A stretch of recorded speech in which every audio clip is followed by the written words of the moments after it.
about this group. We were to the beginning 6 people, and we 3 then represent the group as a whole.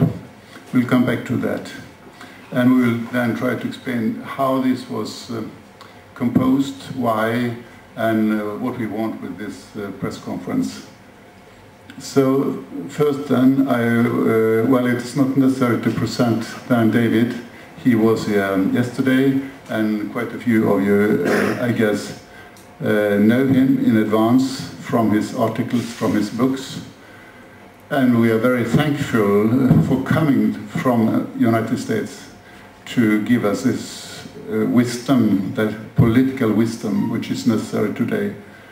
And I think we should all congratulate ourselves to have this opportunity to hear one of those profiles, perhaps the most important profile in the United States, from this 9/11 truth movement.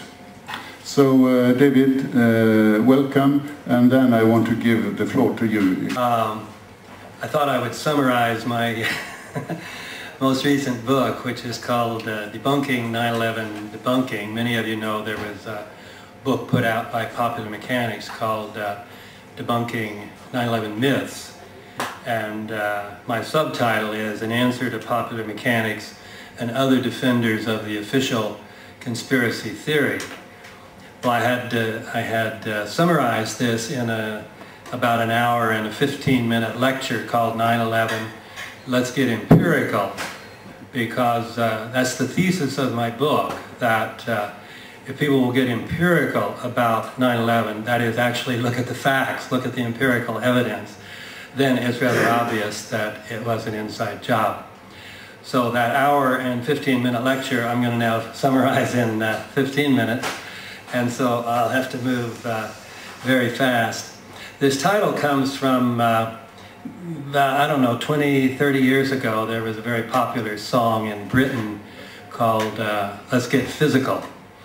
And some friend of mine who knew my own philosophical proclivities gave me a button to wear to parties that said, let's get metaphysical. And so now my plea, having worked with 9/11 evidence for all these years, since 2003, is let's get empirical.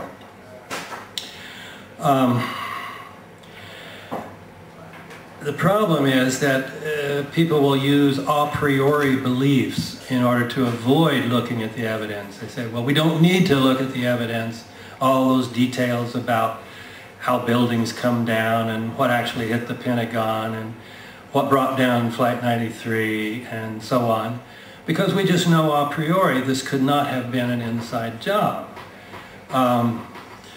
And one thing is they will just use the conspiracy theory chart. They just say, well, that's conspiracy theory. And we know conspiracy theories are false. But that's a very one-sided use of the term conspiracy, because conspiracy is just when 2 or more people work together in secret to plan to do something illegal.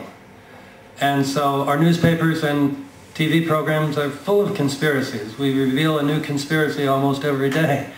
So we're all conspiracy theorists insofar as you believe those stories.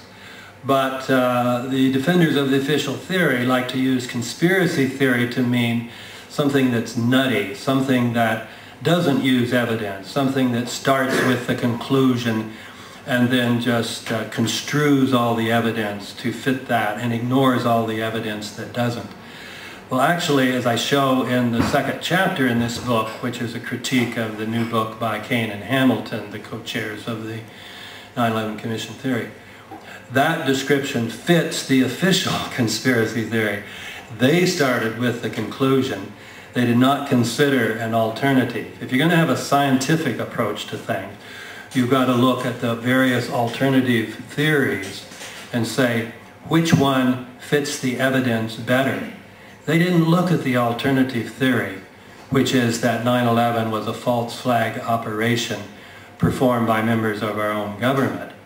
They just assumed the truth of the official conspiracy theory that it was Osama bin Laden who conspired with these members of Al-Qaeda to plan and carry off the operation.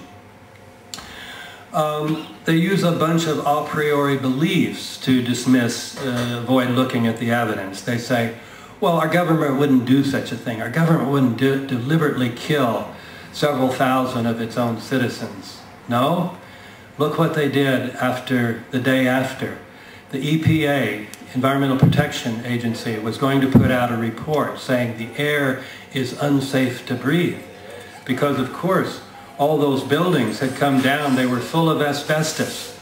And so the air was very deadly with all these cancer-causing pollutions. The White House ordered the EPA to change the report and say the air is safe to breathe. By now, about 22,000 of the 40,000 first responders, the firefighters, the great heroes, the emergency medical workers, are already ill with lung diseases. About 100 have already died from cancer, and cancer is usually a very slow developing disease. Predictions are that far more people will die from having worked at ground zero because of the White House declaration than died on 9/11 itself. So you can't say they wouldn't do such a thing. Another one is, well, someone would have talked. Nobody can keep secrets in Washington. No, we had a project called the Manhattan Project to create the atomic bomb. About 100,000 people involved in that. Nobody talked. Even Harry Truman, the vice president, didn't know about the Manhattan Project until after FDR died and Truman became president. It was a well-kept secret. People can keep secrets when they need to, and particularly when they would be shown to be guilty of murder and treason.